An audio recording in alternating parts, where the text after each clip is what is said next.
Hello friends, चलिए आपका स्वागत है। और आज हम शुरू करते हैं ऋग्वैदिक धार्मिक जीवन। अगर हम ऋग्वैदिक धार्मिक जीवन की बात करें तो हम देखते हैं प्रारंभ में जो आर्य थे, ऋग्वैदिक आर्य थे, उनका जीवन घुमक्कड़ था, यायावरी था। वो पशुओं को लेके इधर से उधर घूमते रहते थे, चारागाह की तलाश में, चरवाहे के रूप में। तो ऐसे में जो उनके देवता बने वो सब प्राकृतिक शक्तियां थी, अर्थात जो प्राकृतिक शक्तियां उनको समझ में नहीं आई, उन्होंने क्या किया, उन्हें देवता का रूप दे दिया। इसलिए प्रारंभिक आर्यों के जीवन में जो हमें देवता दिखाई देते हैं वो प्राकृतिक शक्तियों के प्रतिनिधि हैं।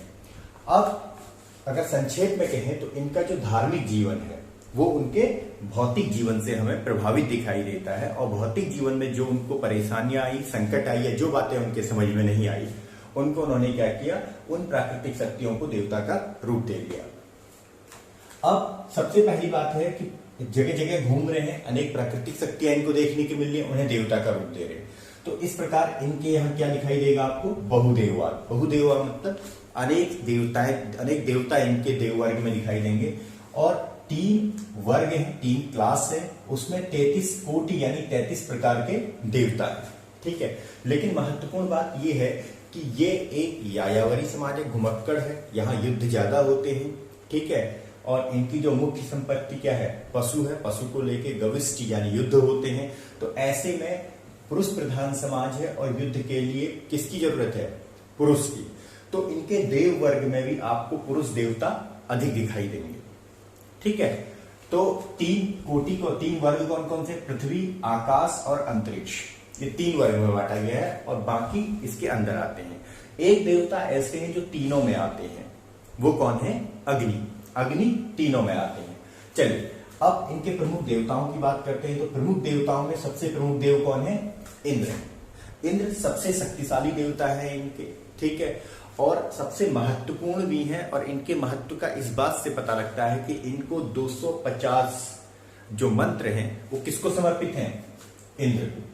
ठीक है, यहां पर आप देखेंगे युद्ध के देवता है। मैंने जैसे आपको यहां पर बताया कि युद्ध होते थे, तो इंद्र युद्ध के देवता हैं और ये युद्ध में नेतृत्व करते हैं। आर्य लोगों का ये मानना था कि ये युद्ध में नेतृत्व करते हैं और ये जो शत्रु के किले हैं उनको तोड़ते हैं। तो इनको इसलिए क्या कहा गया है, पुरंदर कहा गया है। इसके अतिरिक्त इंद्र को विश्व का स्वामी कहा गया है, सोमापा अर्थात अत्यधिक सोम का पान करने वाला कहा है, सत्कृति कहा है, मधवा कहा है, मधवा का मतलब होता है दानशील, मधवा कहा है। ठीक है, इसके अलावा इंद्र को पुरोहित भी कहा गया है। पुरोहित का मतलब है जो बादलों का भेदन करके अर्थात बादलों को तोड़कर उससे वर्षा कराता है। इस प्रकार इंद्र का संबंध किससे है, वर्षा से भी है। तो ये सबसे महत्वपूर्ण देवता है ऋग्वैदिक काल के। दूसरे महत्वपूर्ण देवता है अग्नि। अग्नि को 200 मंत्र समर्पित है या 200 सूक्त समर्पित है। तो ये जो देवता है अग्नि क्या है कि ये देव और मानव के बीच में मध्यस्थ का काम करते हैं। कैसे, ये जो अग्नि में आहुतियां डाली जाती हैं वो धुआं बनकर कहां पहुंचती हैं, देवताओं के पास। इस प्रकार अग्नि को देवता और मानव के बीच क्या है, मध्यस्थ की स्थापना करने वाला संबंध कहा गया। और जैसा कि मैंने आपको यहां पर अभी बताया कि तीनों वर्गों में शामिल है, पृथ्वी, आकाश और अंतरिक्ष तीनों में शामिल है। और ऋग्वेद का जो पहला सूक्त है, पहला मंत्र है, वो अग्नि को समर्पित है, अग्नि से ही शुरू होता है। और जो अग्नि है इसको सूर्य का रूप, पृथ्वी पर सूर्य का रूप कहा गया है। अग्निदेव को भुवन चक्षु यानी जो आकाश है, भुवन है, उसकी आंख कहा गया है। इसके अलावा अग्नि के लिए कहा गया है कि ये प्रत्येक घर में निवास करती है। कहां घर में निवास करती है, रसोई में। ठीक है, तो ये क्या थे, दूसरे महत्वपूर्ण देव अग्नि थे। ऋग्वैदिक धार्मिक जीवन में अगले मुख्य देव हैं वरुण। वरुण को जगत का नियंता कहा गया, अर्थात जगत को नियंत्रित करने वाला कहा गया। इस संसार को नियंत्रित करते हैं और नियमित करते हैं, रेगुलेट करते हैं। ठीक है, और ये देवताओं के पोषक हैं, अर्थात देवताओं का समर्थन करते हैं, देवताओं की शक्ति का विकास करते हैं। साथ ही ये ऋत नामक एक व्यवस्था है, उसके क्या है, रेगुलेटर हैं, नियामक हैं। एक प्रकार से प्राकृतिक संतुलन जो है, जो नेचुरल बैलेंस है, वो है। अब ऋत जो है, ठीक है, ऋत का क्या अर्थ है हमें ये समझना होगा। उससे पहले देव वरुण के बारे में हम एक और बात कर लेते हैं कि इन्हें ऋतस्य गोपा कहा गया है, अर्थात जो नैतिक नियम है उनकी ये रक्षा करते हैं और क्या पापियों को दंड देते हैं, और पापियों को दंड देते हैं। तो अगर हम ऋत की बात करें, ऋत का जिस रूप में वर्णन आया है, अगर उसकी बात करें तो ये प्राक वर्गीय यानी प्री क्लास जो सोसाइटी थी, अर्थात जब समाज में विभेद नहीं थे, सभी लोग समान थे, ठीक है, उसका प्रतिनिधित्व करते हैं। और कबायली जीवन था वो, उसका प्रतिनिधित्व करते हैं। वहां पर वर्ग विभाजन नहीं था, समानता थी, ठीक है। लेकिन जब समानता टूटने लगी और लालच और घृणा, द्वेष, ठीक है, ये सब तत्व समाज में आने लगे, तो एक धारणा विकसित हुई कि जो पहले की अवस्था थी क्यों न उसमें लौटा जाए।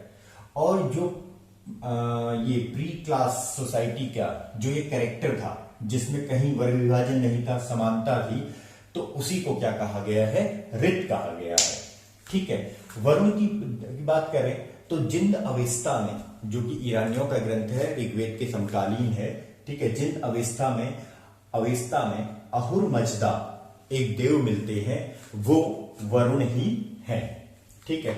अगले महत्वपूर्ण देव है सोम। सोम जो है ये आर्यों का प्रमुख पेय है, जैसा कि मैंने पहले ही बताया आपको, ये मुंजवंत पर्वत से प्राप्त होता है, ठीक है। इन्हें वनस्पति का अधिपति कहा गया है। चूंकि ये प्रमुख पेय है, इसकी प्रशंसा की गई है इस पेय की, और मदिरापान की निंदा की गई है। प्रमुख पेय होने के कारण इसमें देवत्व यानी दैवी शक्तियों का आरोपण कर दिया गया है।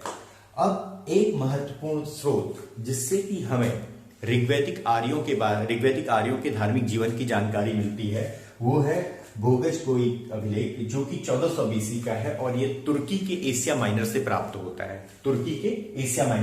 होता है। इसमें दो कबीले हैं, एक है खित्ती, एक है मितन्नी। इन दो कबीलों के मध्य संघर्ष होता है, और संघर्ष के बाद जब संधि होती है, संधि में कुछ देवताओं को साक्षी बनाया गया है। उन देवताओं में इंद्र, मित्र, वरुण, नासत्य का नाम मिलता है।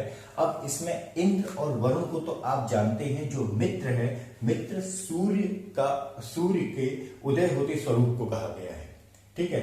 मित्र का मतलब क्या है, उदय होते हुए सूर्य। और जो नासत्य कहा है, ये अश्विन कुमार हैं, जो कि देवताओं के चिकित्सक थे। इस प्रकार वरुण और सोम और भोगजगोई अभिलेख ये महत्वपूर्ण पहलू है। ऋग्वैदिक धार्मिक जीवन के अंतर्गत हम अन्य देवताओं की अगर बात करें तो अन्य देवताओं में कुछ देवियों का चर्चा करते हैं हम, जिसमें प्रमुख है ऊषा जो है वो प्रातः काल की देवी है। ऊषा के बाद सविता, जिन्हें की गायत्री मंत्र समर्पित है। ये ऊषा काल के बाद सूर्य चमकने की स्थिति को सविता कहा गया है। इसके अतिरिक्त एक अन्य देवी है अदिति। अदिति वास्तव में देवताओं की माता है, ये सभी देवताओं की माता है, और जो जंगल की देवी होती थी उसे अरण्यानी कहा गया है। इस प्रकार से ये प्रमुख देवी हैं।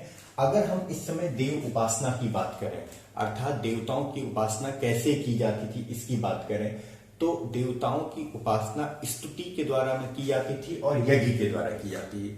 लेकिन उपासना का उद्देश्य क्या था, ठीक है। सबसे पहली बात है, उपासना का उद्देश्य क्या था। उपासना का उद्देश्य भौतिक कल्याण था, अर्थात इस लोक का कल्याण था। इस लोक का कल्याण का मतलब क्या है, वो कहेंगे हमें बहुत सारी गाय दे दो, ठीक है, हमारे शत्रुओं को नष्ट कर दो, ठीक है, हमें 100 पुत्र 100 वीर, ठीक है, उनकी कामना की। क्या क्या कहा गया कि हमें 100 पुत्र या वीर पुत्र हमें दो, हमें बहुत सारी गायें दो, इस प्रकार की बात, यानी इस लोक की बात की जा रही है। ऐसा नहीं कहा जा रहा कि हमारा परलोक सुधार देना, इस प्रकार की बात यहां पर नहीं मिलेगी आपको।